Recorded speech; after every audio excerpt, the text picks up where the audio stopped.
Well, hello everybody. Welcome back to the Bison Workshop. I'm Bob, and I'm bringing you another disappointing video that nobody's going to watch. So, customer brought in a 2007 Yamaha Rhino 660, and what had happened was the rear end broke loose from all the brackets. And they are the cheesiest damn brackets I've ever seen in my life. Yamaha ought to be ashamed of themselves. But we got to take the muffler out of it to get to anything, and we got to fix that. So we're gonna have to do some welding, some brackets in it and stuff like that. And we got to replace boots on the axles and the front seal in the rear end. So we got all that to do. It also needs re-ringed. I'm not going to be doing that. But anyway, let me put you down here. I'll show you what I've got going on. While I'm putting you down here, go grab your coffee. You know what kind? Let me hear it. That's right. So basically this piece broke and the rear end is just moving around, if I can get a hold of it. This one here is broke off. Right here's part of it. That goes to this side of the frame, and it broke off from this middle piece. I thought that was broken 3 pieces, but it wasn't. It's just broke off from here, where that hole is, and right where this hole is right here. And basically it's a bar that goes across there, and then it's got this bracket right here that holds these 2 bolt holes right here. So we got to replace this. We got to replace this, and we're going to fabricate our own and get that thing straightened up. But the hardest part is taking the muffler and stuff out. So basically I'm going to have to take this thing and raise it up off the ground, take the wheels off of it, take the axles out of it, and but we want to make sure it's positioned right while it's on the ground first. So I'm probably going to block this thing up where it's supposed to be, and then hold it in that position while I make my brackets. So this one here, it's possible that we can reuse this piece of pipe right here and just make a new piece like this right here, which is just a flat bar with 2 ears on it. So but we might go a little step further than that and bend some stuff to put there. But we'll see. It's possible I can use a box channel for that. It's that wide, if I can find something like that. But it shouldn't be too hard to manufacture. So I'm going to go ahead and take the muffler out. First thing I'm going to do is I'm going to take a wire wheel, or if I can get one in there, or a wire brush, probably a wire brush, and see if we can't get the most of the rust off of these nuts, and then put some WD-40. I've already sprayed them with WD-40 the other day, so anticipating this happening. But I swear this thing looks like a single cylinder. Why has it got 2 exhaust pipes going into it? I don't understand that. Maybe it is a 2-cylinder. Maybe there is 2 cylinders in there. Don't look like that jug is big enough to have 2 cylinders. That must be one big piston. I don't know. It's a 660, so I would imagine it'd be a 2-cylinder. But the evidence here is showing that the spark plug is run off, this is the coil for the spark plug running into that. I don't see another spark plug. So this has to be a single cylinder with 2 exhaust pipes. I guess you can make duals. Anyway, so let me get started on that. Enjoy the music.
Alright, so now we should be able to drop this pipe too.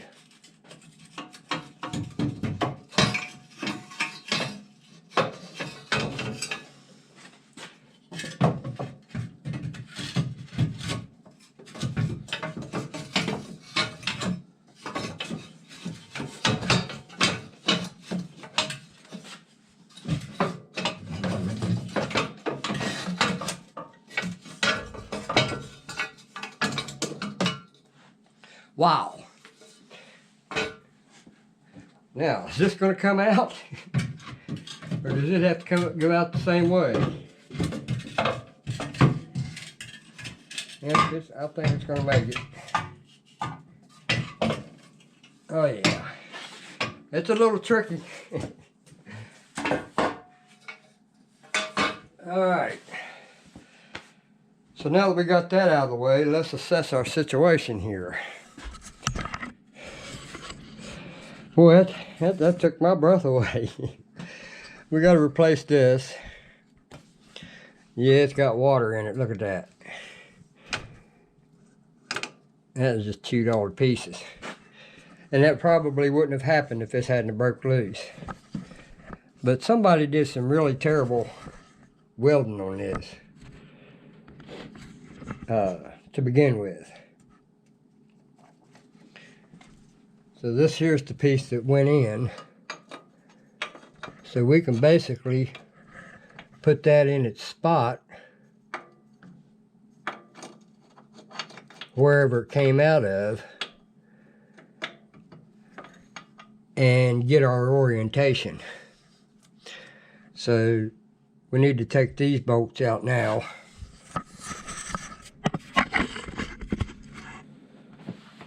And that's probably a 14 millimeter.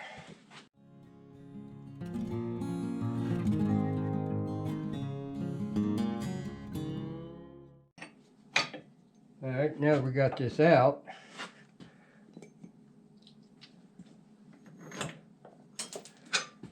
and I'm dropping, these tires make no good tables. So see, we know how that goes now, so we can just copy that. But here's what I'm thinking. I could probably use this bracket. I'd have to put a new ear on here, but that's not a big deal. That'd be easy to do. I've got some steel rods. Let's see if that'll fit. I kind of hope it's too big, because if it is, then I can turn it down on the lathe. And it is. So I can turn a piece of steel to drive in there all the way through to the other end, re-weld that, and then put a new ear on that. I think that's what I'm going to do. This ear's fine. There ain't nothing wrong with it, just needs to be straightened. But this one here we can fix. Now the other one, however, it's going to have to be made because it's just been welded on too much and it's old thin stuff anyway.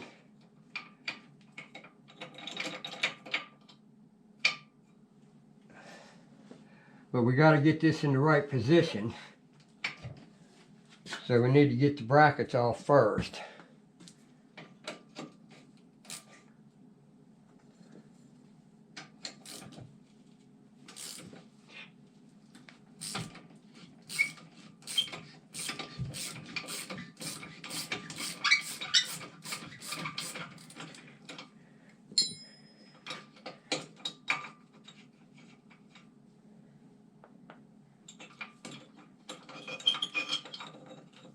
Yeah, somebody welded a washer on it.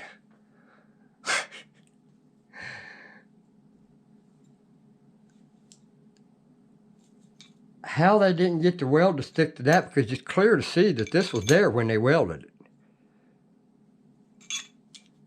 No, they might have grounded that out so that that would accommodate that. But we're going to do a better job than that.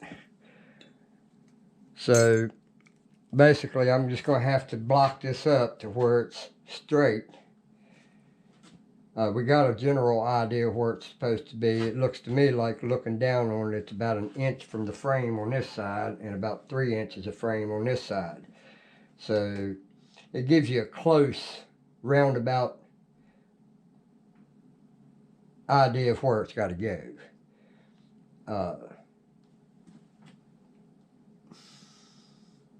Looks to me like the frickin' disc is bent.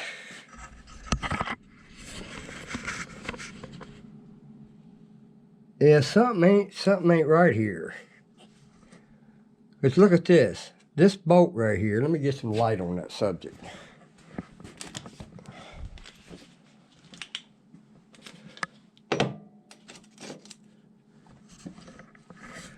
All right, if you notice, this right here has further traveled from the top of it to the top of this.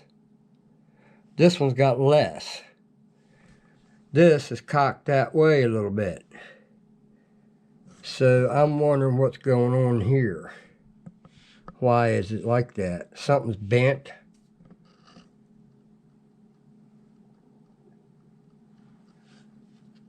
I'm not sure what's going on there. That's not right. Unless this is, because that's a rubber boot, that could be making it look bad, but I don't know. This is cocked around a little bit, so it could be that I'm just looking at it wrong. But I can't do nothing until I get the axles out of it, so, because this thing won't move at all. So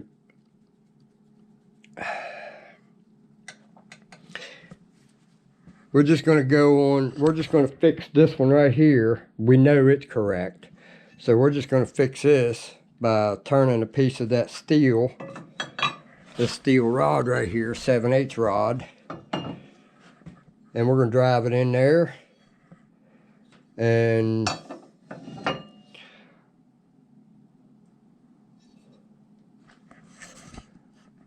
then we're going to probably weld us a bracket.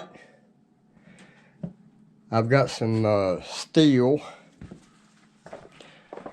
back here somewhere that I think I'm going to use this right here for the plate that mounts it to the side of the frame. So what we'll do, we'll straighten that up, and it looks like there should be enough that I can get 2 of them out of it. One there. Yep, I should be able to get 2 of them. So we're going to make 2 of them the same width as this right here. And they will mount right there. Of course, I got to take that out of there. Yeah, I have to get a pair of pliers to do that.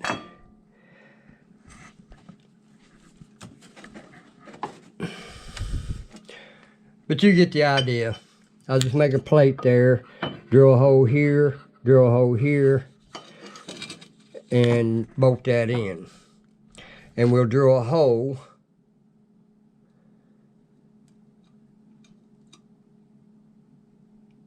all the way through it. I'm wondering if I should weld this thing in. I'd rather it bolt in, because if he ever needs to take this rear end out, it'd be nice to have this out of the way. So if you make it bolt in, it would be a whole lot easier for you to deal with when you need to fix this, and rather than trying to fish this out, just like I had to fish that muffler out. I had to take both pieces and loosen them and get them flopping around before I can maneuver them to get them out. Same thing with this. They've got all this stuff welded in place. It doesn't move. So you have to go down, and there's not really that much room underneath there.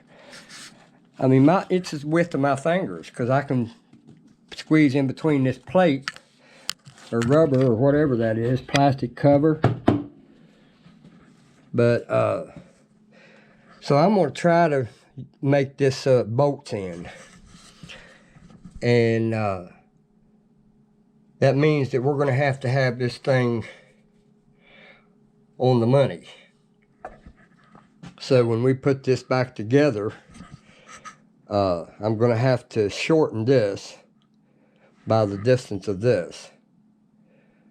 So I'm thinking what I can do is take and grind all this off down to the tubing, drill my hole in that, where this will go in it, and we'll mount it back in there, and then we'll tack it wherever we need to. Then once we get done tacking it, then we can take it out, put our rod in it,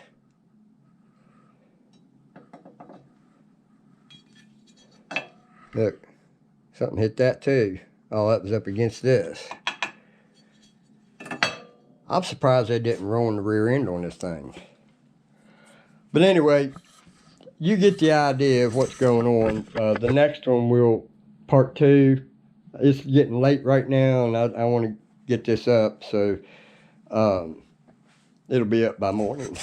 Well, right now. So that's what we got to deal with. And well, here's something else we got to deal with. Got to make sure that this thing is far enough back around away from this shock. So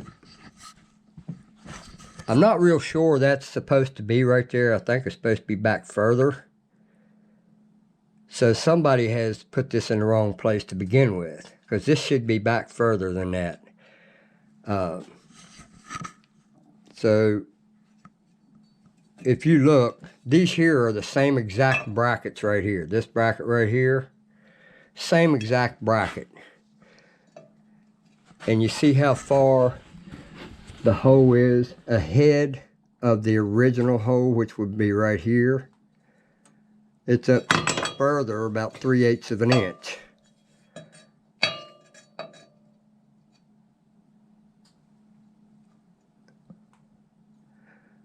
So they just welded the washer after they put the bolt through it and welded the washer on it. That was really a bad fix, man. I hope I don't know who done that. Anyway, so that's going to end part 1. Basically how to remove the muffler. And then the other was just letting you know what we're going to be doing in the next video. And that will be fabricating a bracket. So don't forget to like, share, comment, subscribe. You guys have a good one. Later.